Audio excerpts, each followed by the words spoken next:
Elon and Trump's conversation on X Live?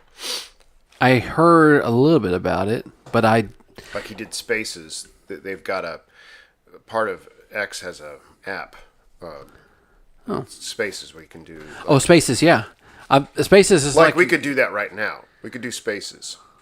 Yeah, which is kind of like a blog, like a Reddit type thing. It's like a group phone call.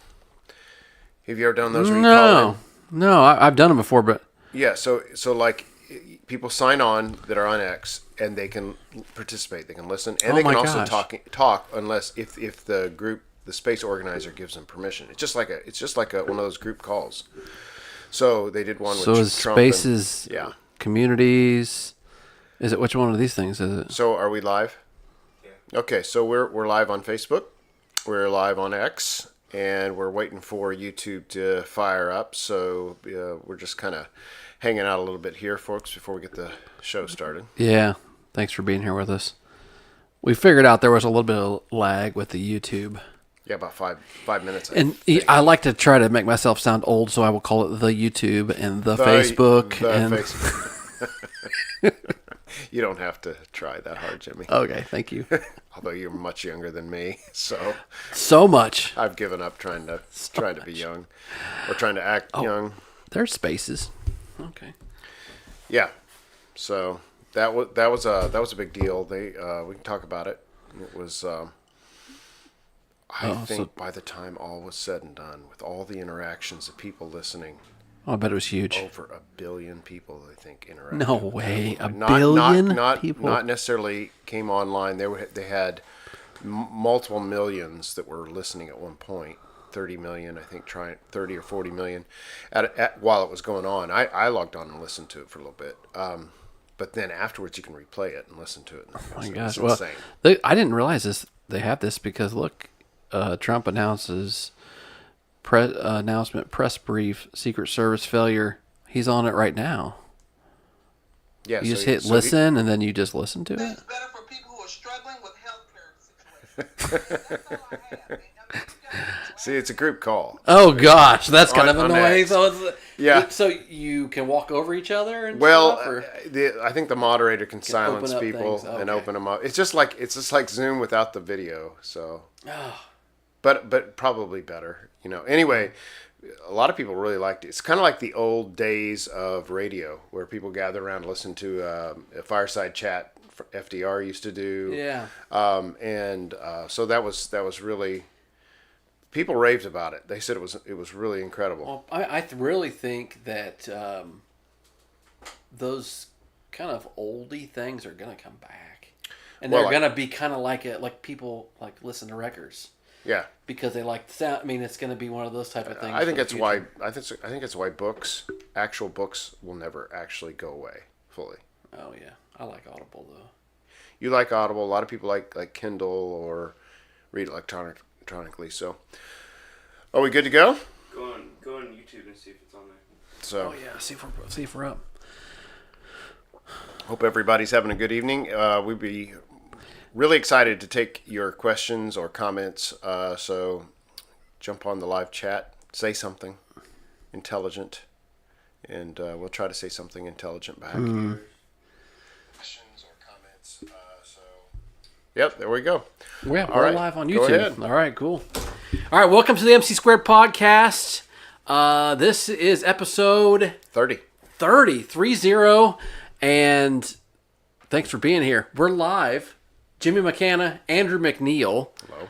And so, what's been going on, Andrew? That's how we always start. I know, right? It is. Gee whiz. Well, you just got back from a vacation, but it was kind of a kid tournament type. And Jimmy, you're not alone in that either. I hear a lot of parents that take these vacations and they're either with travel ball or whatever. But your kids were in a disc golf tournament, right? They played in Amateur Worlds Disc Golf up in Grand Rapids, Michigan, and we haven't spent a ton of time in Michigan, but it was really nice. Actually got chilly one day up there, which was kind of cool.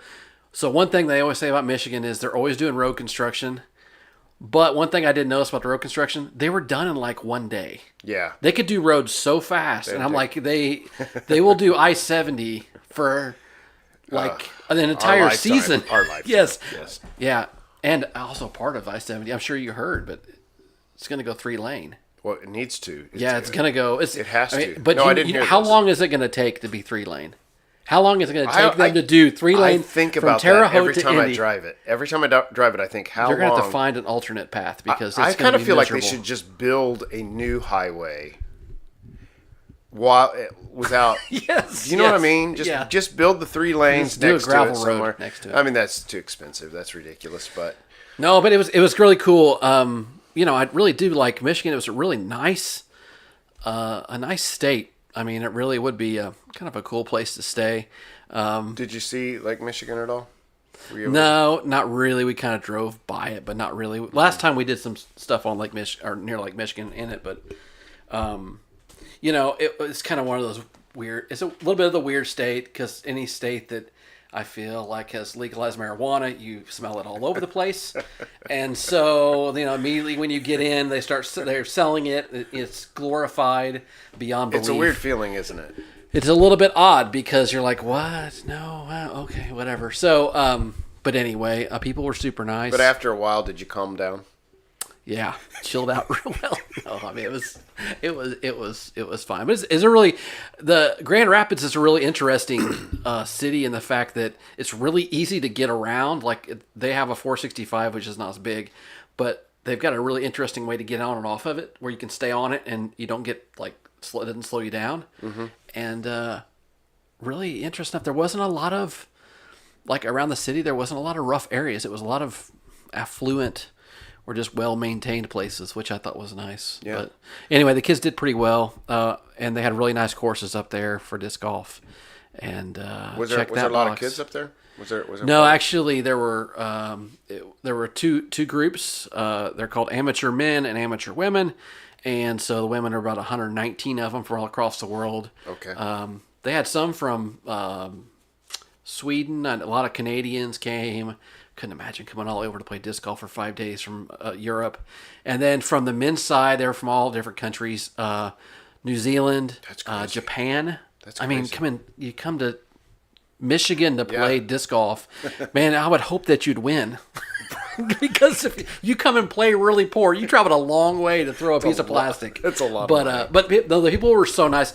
And if you're not familiar, disc golf community is super laid back and probably meshes really well with the what happens in Michigan. But they're really easy to get along with. So that's one really cool thing. So even if you're having a bad round, it's very similar to what I would call stick golf.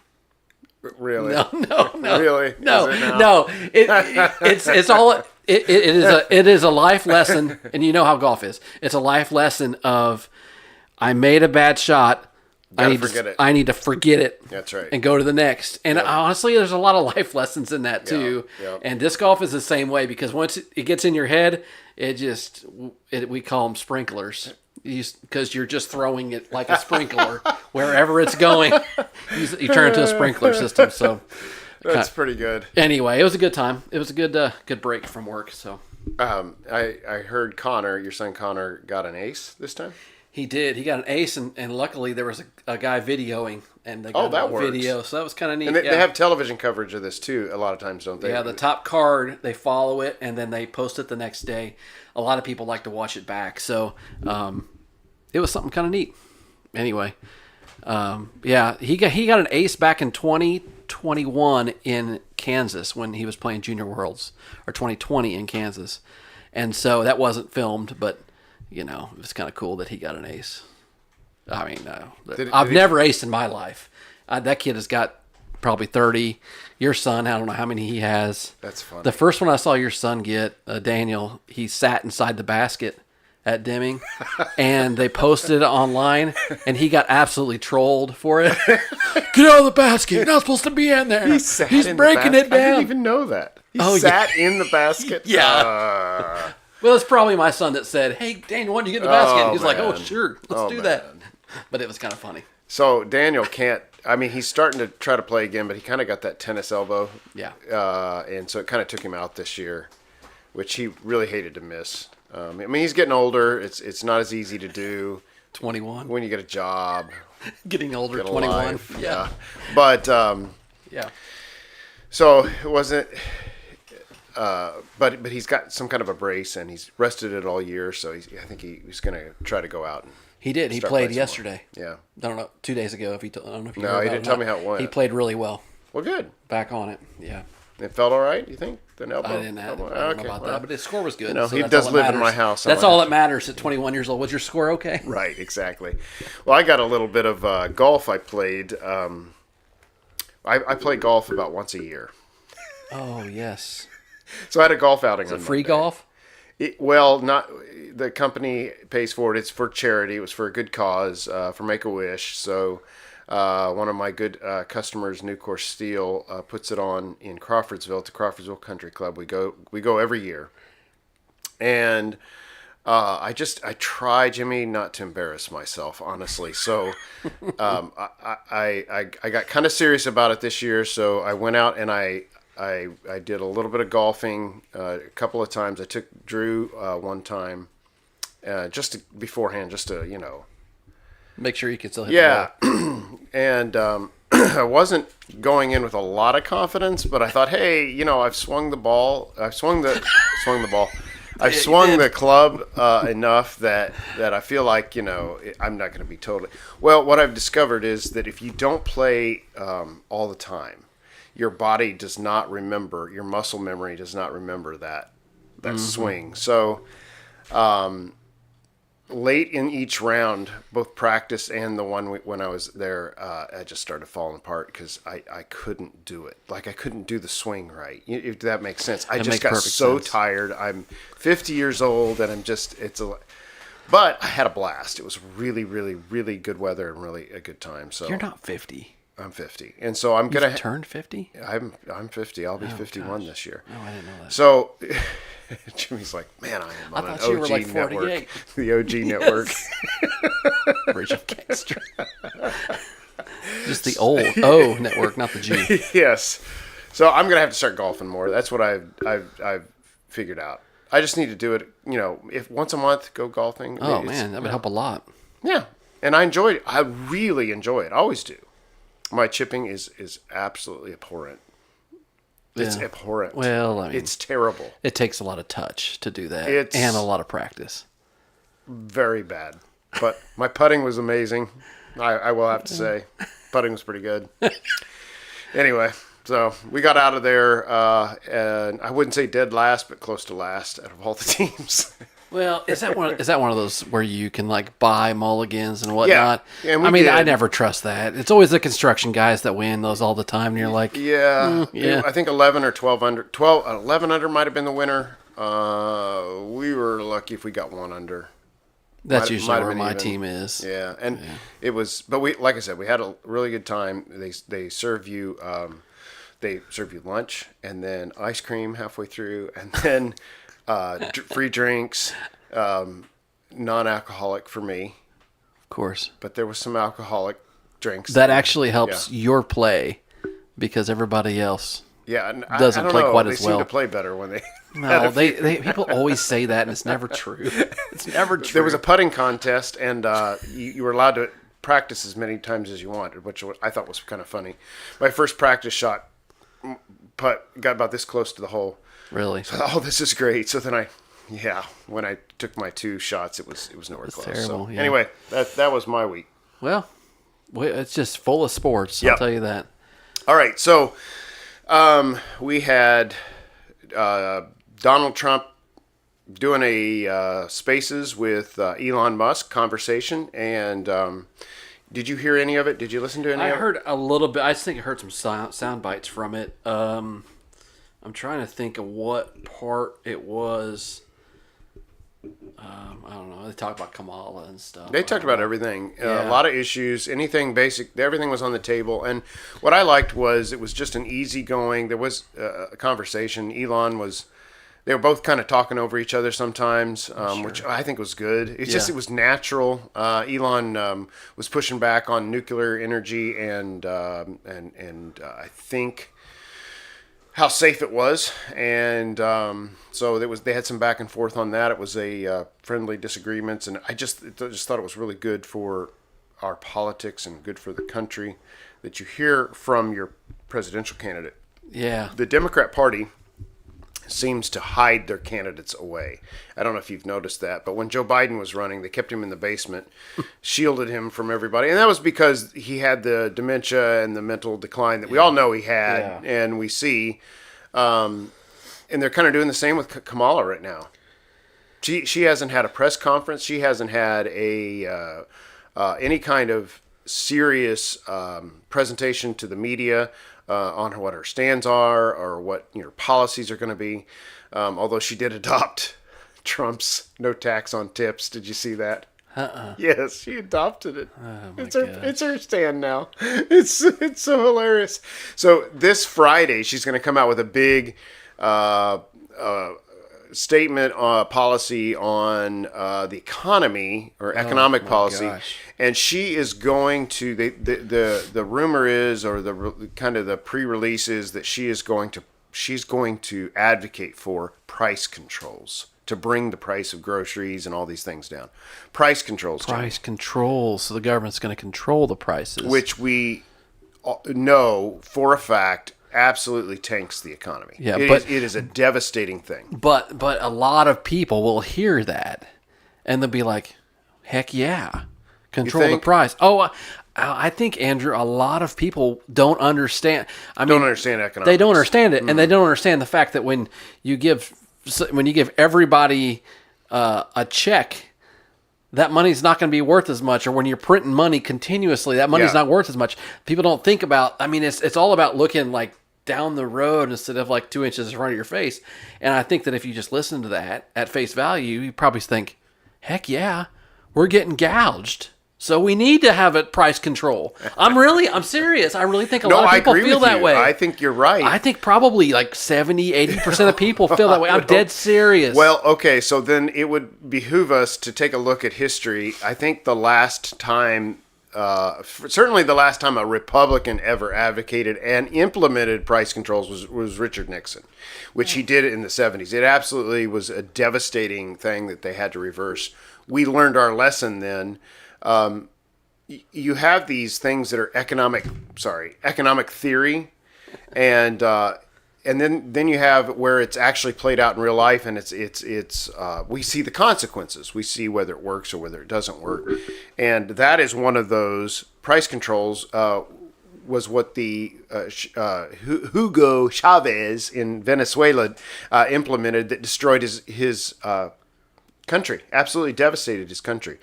Nixon did the same thing. We had to pull out of it and reverse course. It's a well-known result. I mean, just think about it. If you're a private company and you say you have a profitable item, but you're not gouging anybody. These people that think these grocery suppliers are gouging people. So you've got a profitable item, and the government comes and says you have to sell the same item, provide it for all that you're doing, but you gotta take 30% off the top, or 40%, or half, and that's your sell. What are you going to do as a private company? You're going to cut jobs. You're not going to do it. Well, I mean, I would see, if you want to keep your business going, you're going to say, okay, who can I cut? Yeah. So not only are people going to be out of business, but you are not going to have the supply to the market. Yeah. That you had. So, yeah. So, let's just take milk, for instance. Let's just say 50 cents a gallon milk. They want 50 cents a gallon milk. Oh, great. Milk is only 50 cents a gallon because the government says so. However, our shelves are bare because nobody can afford to put it there. Yeah. Yeah. And so you have a supply crunch, which is exactly what happened. Well, and then what happens next? Does the government then bail out or help lift up those companies? Take over. Exactly. Yeah. Take control. Which is communism. Well, it seems like that's the path, right? Yeah, it is. Man, that's so ridiculous. So about Nixon doing it. What I did no show prep for this. I know. But I thought you might just know this. So, I mean, how long did it take us to get out of that? Well, I do think it Since contributed. You are 50-something years old. Yeah, right. And I wasn't even alive when this occurred. Oh, my math's And when bad. he returned, I was born in 73, and I think he was done in 74. Is that right? Because he had to. You were here then. He had to step down. Yeah, I was here. So, I want to say, boy, I can't say. That's okay. I don't know exactly, but I feel like it had. I think energy had something to do with it. And of course, we had the energy crisis and shortage later on in the 70s. Of course, that was blamed on Jimmy Carter, rightfully so. But anyway, I'd have to look into that. Somebody could maybe who was alive then, or who remembers, or somebody who's a real good history buff. Maybe. Yes, could maybe comment chime in, and we could enlighten us a little bit. Exactly, because we're just young. So price controls do not work. They have been implemented. I think they still have, certain things that the government does, and none of it's ever good. So the government's always messing in the economy. Always. They're messing with. I remember the story of FDR having all of the Department of Agriculture destroying all of the hogs during the Great Depression. I mean, they're just destroying food wholesale because the markets were tanking with too much supply. And instead of letting the free market, work itself out, yeah, the government has to get involved. And it's just a lot of that stuff is just, it's anti, it's liberal, it's master planning, and it's not something I believe in. But people, I think a lot of people, not a lot, but some people kind of expect the government to step in to fix it. Absolutely. And like they almost expect. Well, why do they do it? Why do people think that? Why are I had this discussion with my wife earlier this week about I can't speak well to it, but the intentions of what FDR did. Yeah. And the intentions, I don't know that necessarily. I mean, they were bad, right? But I think that in doing that, you have then caused generations to now be dependent upon the government. Right. And so what happens to the government in that case? It becomes bigger, right? Because more people are quote unquote depending on it, voting for it. Yeah. And then also you have taken God-given talents, will from people that you're supposed to use your individual liberties to have your life. Right. They've taken that away. Yeah. They've taken away the God-given skills that people have had and said, no, don't worry about that. You can rest in us. Right. That we'll take care of you. We're not going to drop you. And it's really putting your focus on something that is very, very worldly, which is the government. I mean, but people see that as something that could, quote unquote, bail them out. I just see so many poor decisions coming from, especially if you just look straight at printing money. That just makes no sense at all. Right. With the amount of money that gets printed. Right. Well, there's actually an interesting story in the Bible that kind of correlates with that. And it's interesting because I think God has something to say about it, which is I think that's interesting because you won't hear pastors or preachers actually talk about this much. And that's probably appropriate. I'm not saying you should preach this from the pulpit, but it's the story of the prophet Samuel in the Bible. And Samuel was the last of, so the children of Israel, they were, their story, if you'll remember in the Bible, was that they were slaves for 400 years in Egypt. And then God, through Moses, rescued them and brought them eventually, 40 years later, brought them into the Promised Land, which is their land. That was thousands and thousands of years ago. Yeah. The one that there's some Arabs that say it's theirs now. But anyway, that's a side note. So they're in the land of Israel, and they don't have a king. They have a priest and an entire family of Jews, the Levites, that were the priests, and so they were kind of the representatives between people and God, and they were brought the sacrifices to atone for their sins and all this kind of stuff. But they didn't have a king, and they didn't have a central ruler, and it was very decentralized, actually. So the children of Israel had their family leaders, and each tribe, there were 12 tribes, so each tribe had its own decision, blah blah blah. Well, they would fall away from God, and they would get oppressed, and God would raise up a leader to deliver them. And so this was called the period of the judges. And Samson was one of them. Everybody knows the story of Samson, super strong, destroys the Philistines with the jawbone of a donkey. A lot of those kinds of stories. Deborah was another one. I know God doesn't use women, but apparently he did in the Bible. So I know there's some denominations where you can't use women. Yeah. Anyway, so she was in a position of authority and ruled over men, so that was kind of, and she was considered a judge. Yeah, she was a judge. She was actually a judge. Yeah. Anyway, so you had this period of time, and Samuel was the last of the line of these judges, and he was also a prophet. And the people, kind of like what you're talking about, they had it with personal responsibility. Yeah. They had it with decentralized. You were responsible to take care of this, and you were responsible. The entire community had to come together to fight their enemies. All this kind of stuff, and they asked Samuel to get them a king, and in their words, a king to fight our battles like all the other nations. They didn't want God. They didn't want this relationship that they had. Now, what they had was unique. It was individual.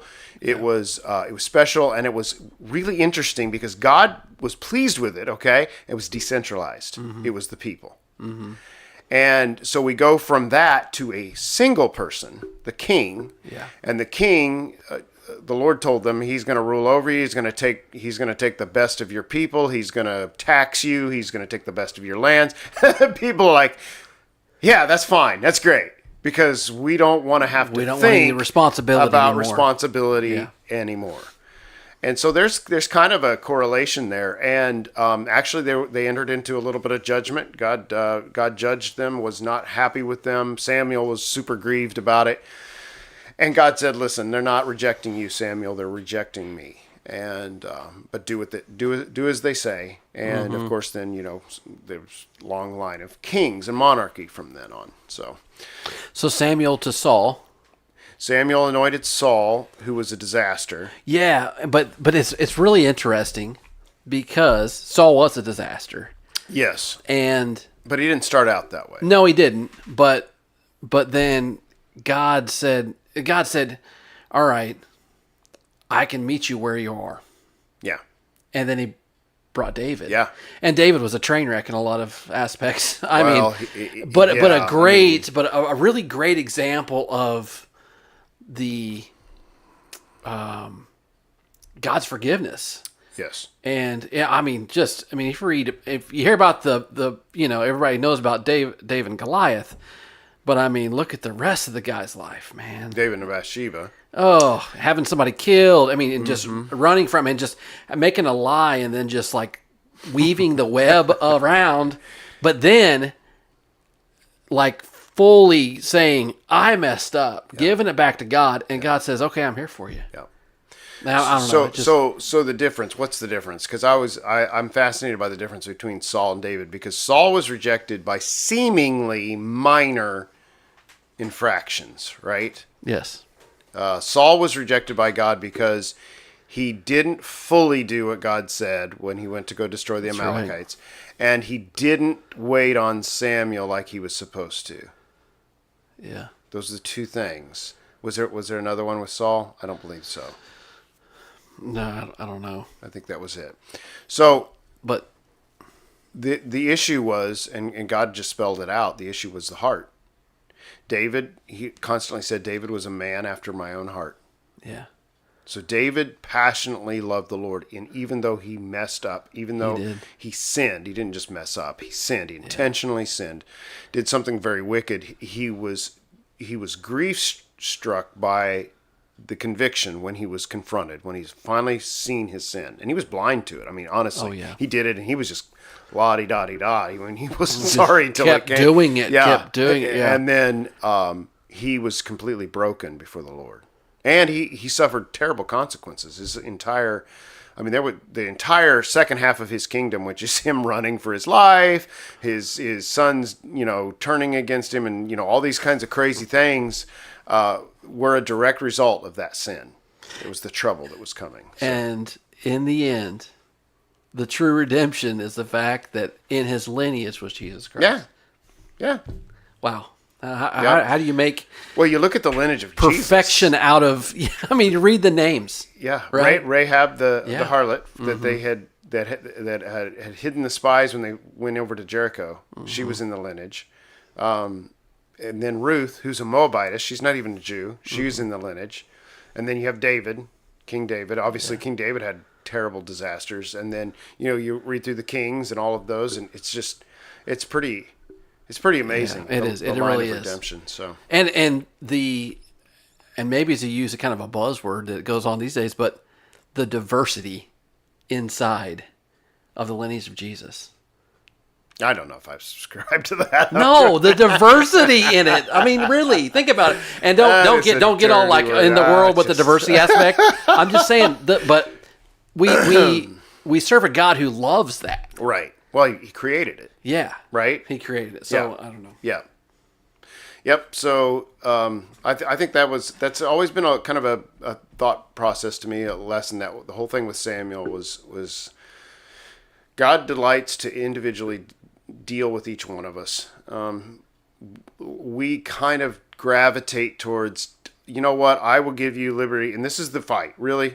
I'll give you liberty. I will give you independence and freedom if you will give me safety and you will take care of my needs. And that's the trade that is always so dangerous for freedom-loving republics or democracies or whatever. That is the temptation. I think we gave away a lot of our freedom after 9/11. We said, we don't want terrorists to come in here and do what they did. It was terrible, so therefore we will let you surveil us like crazy. Just go ahead. Just all of our communications, you just go wherever you want. You find out our bank, all this stuff, because we don't want terrorists, right? That's interesting. But that's what's happened. And so we see after the result of 9/11, the Department of Homeland Security, which is now, I mean, and all of these things. So when we have a crisis, we're faced with, do we deal with it? Mm-hmm. Or do we, I remember the whole argument, or do we give away our freedoms? But I remember the whole argument during 9/11. You remember this, where they talked about some of our civil liberties. These terrorists took advantage of us because of our liberty. And some of these liberties, we're probably going to have to temper them if we really want to be safe. See, that argument went on. What, 2001? I was too young to even have two gray cells rubbed together. I was 21, 22 years old. Yeah, so. That was smart. That was time to be smart. You can be smart. I don't know about that. I wish I would have, been a little more wise back then to be able to see that. Well, the national mood was kind of like, okay, but we still need to, there was a move to do this, to allow surveillance, to bring Homeland Security, but it didn't take too long, just a couple of years, and then we were all, a lot of us, I think, were looking back going, did we just create a monster? I mean, George W. Bush, we did. We trusted him. Okay, he's got this Homeland Security. It's George W. Bush. Oh, it'll be all right, right? And then along comes Obama, and you're like, holy cow, there's Homeland Security he's now in control of. That we've given access to every aspect of our life. Yeah. So, I mean, we've seen the FBI, weaponized. The IRS was weaponized under Obama. All of these agencies, I just don't think we ever want to give the government. That makes a lot of sense. But I mean, in that time of fear and stress, and I think it's easy to do it. Yeah, so you take COVID, your eyes. What do we do with COVID? Man, I mean, honestly, it's the same thing. Messed up. We're all gonna die, so let's let the government shut our schools down. shut our churches down, shut our businesses down, and we're okay with that because we're all going to die if we don't, right? I mean, that is what happened. And these people who are behind this, the agenda, they're not stupid. They know how this works. Mm-hmm. Create a crisis. Foment fear, and then you can get your way. And I'm hopeful. I'm hopeful that COVID has been enough in our memory, and we've learned enough from it that is not going to be allowed, at least in our lifetime, right? Yeah. Well, I hope this generation. I hope it's generation learned. Change. Yeah, I hope this generation learned from those mistakes that happened in the middle of that, and said that didn't really come out the way it was supposed to. No. And maybe the things that they said that were going to happen really never were. No, never were. I mean, what happened? And I hate to say this. What did happen? What is the results? Because I was thinking about this right before we went on the air. And I even think we're on the air. What are we? We're streaming. We're not on the air, right? We're not. It's not an FB. It's not an FM radio station or anything. So we're not on the air, but we are streaming. Anyway, I thought about the consequences of COVID. Think about this, Jimmy. 30% rise, or close to 30% rise in the cost of living, cost of goods. That's a direct result of shutting the greatest economy in the world down. And not just ours, but a lot of economies around the world did the same thing. Just completely crippling. How many businesses totally changed? I mean, fast food restaurants, I don't care that they don't have the glass anymore and everybody's taking the masks off. They are not the same. They're different. The service is not nearly as good. The food isn't nearly. Everything has shifted in this country. I don't know if we'll ever go back to groceries being affordable unless we, elect Donald Trump, which is our chance to get that to happen. But I mean, there were a lot of things that took place as an after effect, I think, of COVID that are not good changes. Well, I mean, even beyond the stuff that I saw, that even beyond the economy is the mental damage that was done from people dying alone. That's terrible. And people, that's cruel. Well, it's dying alone for one, but for two, it was those amount of times where you weren't allowed to go see them. Yeah. Those years, I mean, those weeks, those months, maybe a year, where you weren't quote unquote allowed to have contact in certain aspects. If this family was all freaked out about it, then they might not let somebody come to, grandparents come to their house, or they might do this or this. But even if it was small, it still planted seeds that I hope it doesn't, but I really think that will really come back in this generation and manifest some other way. Yeah. It's either rejection, it's not living up to what you thought you could be, or it's really going to mess with the mental state and just the we're going to look back. I mean, we do now already, but we're going to look back even 5 years from now on the ridiculousness that was COVID, and we are going to be so ashamed of ourselves as a nation that we ever allowed that kind of stuff to happen. I mean, me and you are reading a book. We're going to hopefully try to review it and chat about it next episode. I won't have a problem reading it, but you've got to listen to the rest of it. But anyway, we were shamed in the church if you didn't mask up. We were shamed. Not everybody was. We were. You're right. Not every church. Not every church. Oh, absolutely not. But I was in a pretty big one, and we were. And there was a lot of pressure to do your Christian duty and get a shot because love your neighbor with the shot, which was an experimental poison shot. Basically, it was horrible. We've seen a lot of very bad things with that. And in fact, they've pulled some of them from the market, and other countries are banning them. No, it's been a disaster. But I think we're going to look back, especially, I think that is the worst of all, was the letting the folks, the older folks, pass away alone in a room, in a stupid bubble. Yeah. I mean, how sick is that? Yes, it was pretty bad. Yeah, it was pretty bad. And so, what is the worst case scenario in reality? Not in what they told us, but in reality, if you had gone in there as a loved one, you'd have gotten COVID or you'd gotten sniffles. You'd have gotten COVID, and if you were healthy, who cares? Yeah. Honestly, COVID was not the biggest killer that ever walked. I mean, it just wasn't. Yeah. We didn't see the fatality rate that they said. It was minor. No. You had to have extenuating circumstances in order to be susceptible to death with COVID. Yeah. Everybody got it. It didn't matter if we masked or if we lived in people lived in like sealed houses for a year and then they'd get it. And how did that happen? I mean, it was just absolute fear and panic. And doctors actually were not allowed to be doctors. We were mandated health regulations from a political organization, an international political organization was regulating, and the CDC were regulating what we could and couldn't do, which has never been done before in the history of medicine. It's always been, again, the grassroots level. Yeah. Excuse me. In medicine, it's the same thing. The doctor's your local doctor. Hey, I don't know what's happening, but let's try this. Let's figure this out. This is working. This is not working. That's how medicine is supposed to be practiced. Yeah.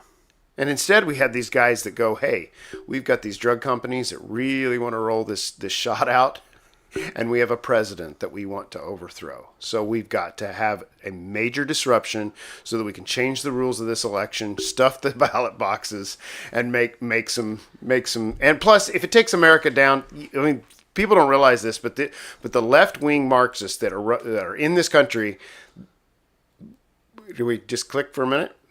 Yeah, the left-wing Marxists that are in this country, they don't mind if America is taken down a notch or two, because they think we're too cocky, too full of ourselves. Yeah. So I believe that we are beings that are made to be in community. Yeah.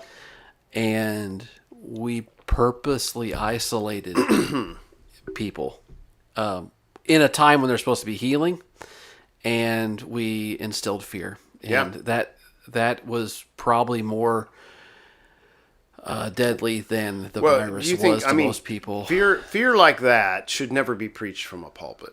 Don't you think? I mean, the message of the gospel is bold, courageous. It's actually full of power. Yeah. That God can heal you. Yeah. I mean, God is a healer.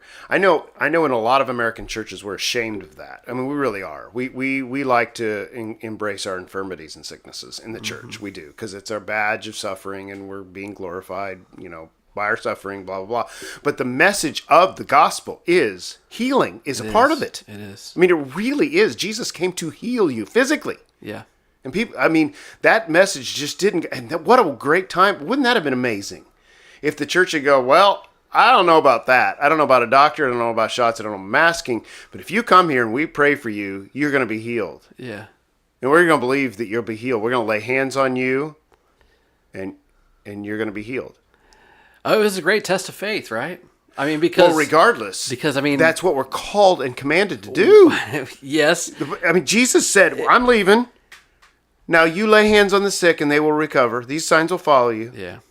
I mean, this is the Great Commission. It's in the Great Commission, and we just threw that out because we're Americans, and we believe more in science and whatever logic, and we don't believe in the things of the Spirit very much. So and the individual responsibility was taken away, and we wanted the government to bail us out. Oh yeah, I mean that was it.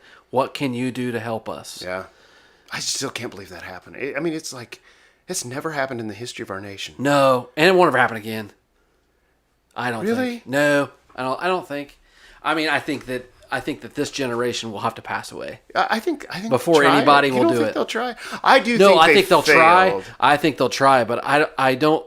I know the enemy never does anything new. No, he doesn't. Always the same old thing. Yeah. But that's the whole thing about the deceiver. He's very deceiving. Yeah. So, I mean, it is. I just don't think this generation is going to be taken forward again. Yeah, I hope not. In that way, I mean, Yeah, he's I hope deceiving not. because he tries to use different ways. Yeah. Anyway, man, got off on that one, didn't we? Wow, Gee man, whiz. maybe we needed to talk Wrote about me it. into COVID. Yeah, I know. Yikes. Well, Speaking of it, it's spiking. 44 minutes. Oh wow. wow. All right. And, It's spiking. What do you mean it's spiking?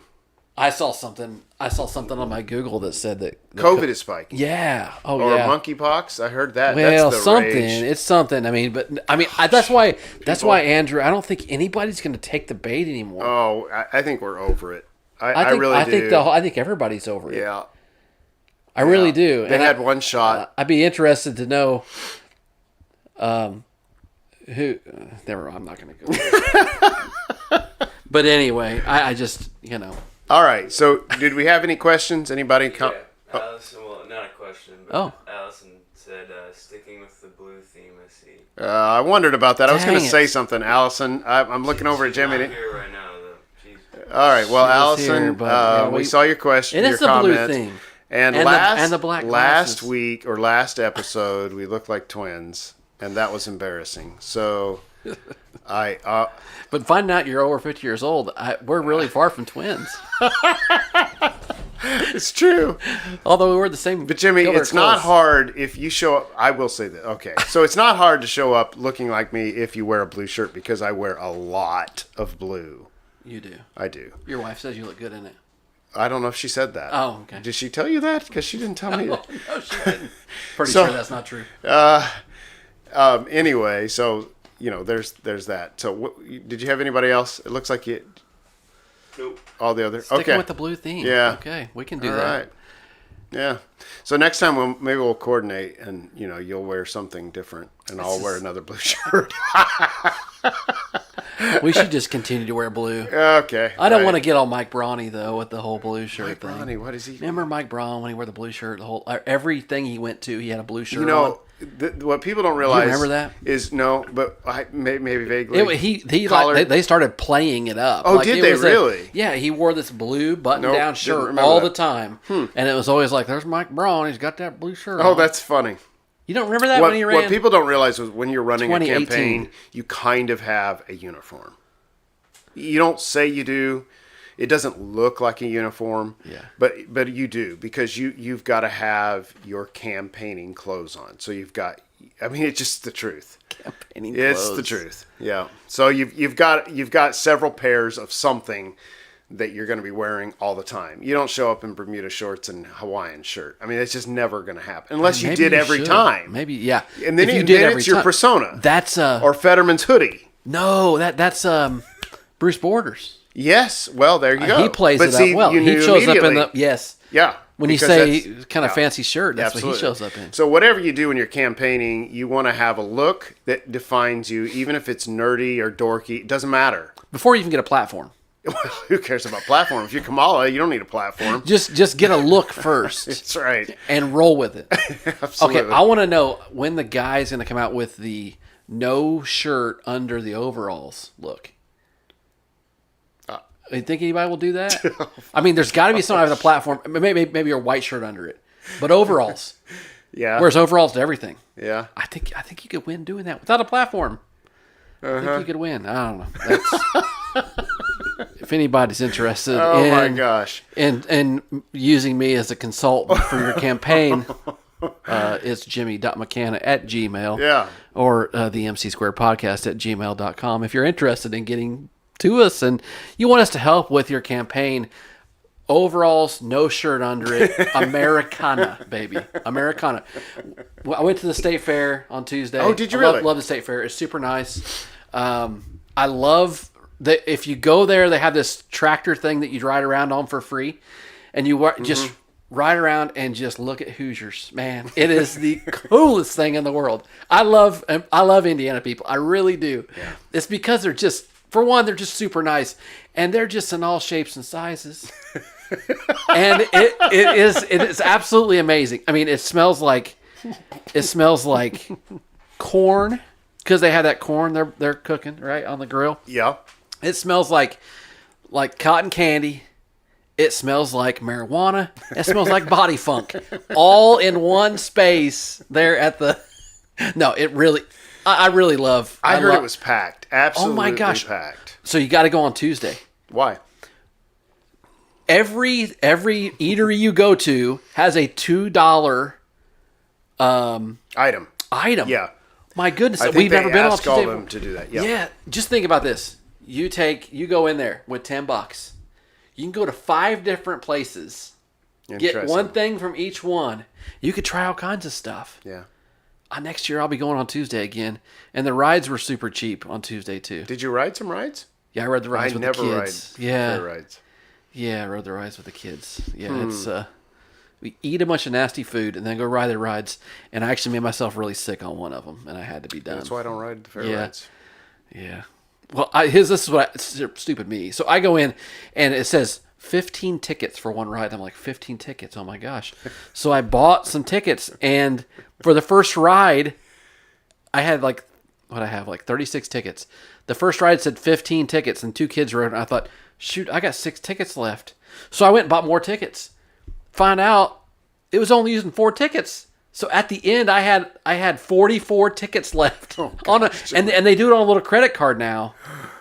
They do it on a little credit card, and so I had to go and start I had to scout my credit cards. And I said, "Hey, trust me, there's 11 rides in this thing. Right. I messed up. I'll give you half price." And I got $20 out of it. I mean, I lost $20, but wow. I mean, what are you gonna do with that card? But it's the new thing now. They got these cards that you load instead of having the tickets. It's easier for the carnies. How much longer is the fair going?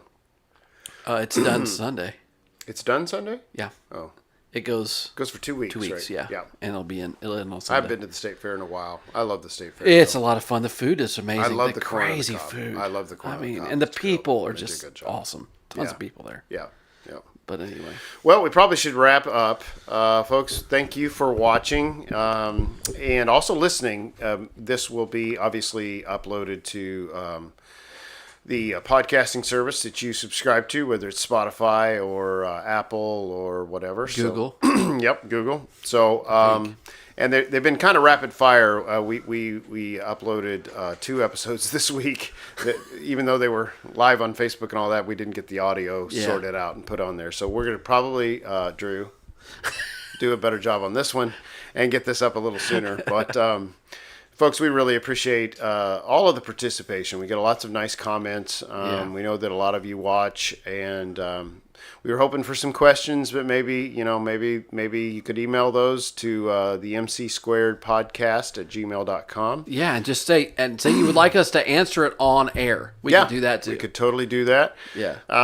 Or obviously on Facebook or X or the YouTube channel, you can just let us know. So I think hopefully next time we're going to do a little bit of chatting about a groundbreaking book. It just came out 2 weeks ago, so by the time we talk about it, it'll be a month. But really, that's not too long to talk about a book. You're really excited about this book. Well, because it's kind of in line with things I've said before and felt already a long time. So it's just kind of some, anyway. It's just a little bit of a teaser. It's politics in the church, and it's kind of the infiltration and interesting how it's happening in the money. Where's the money coming from? Where is the money coming from? So, very good.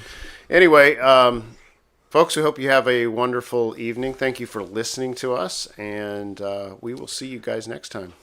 Later.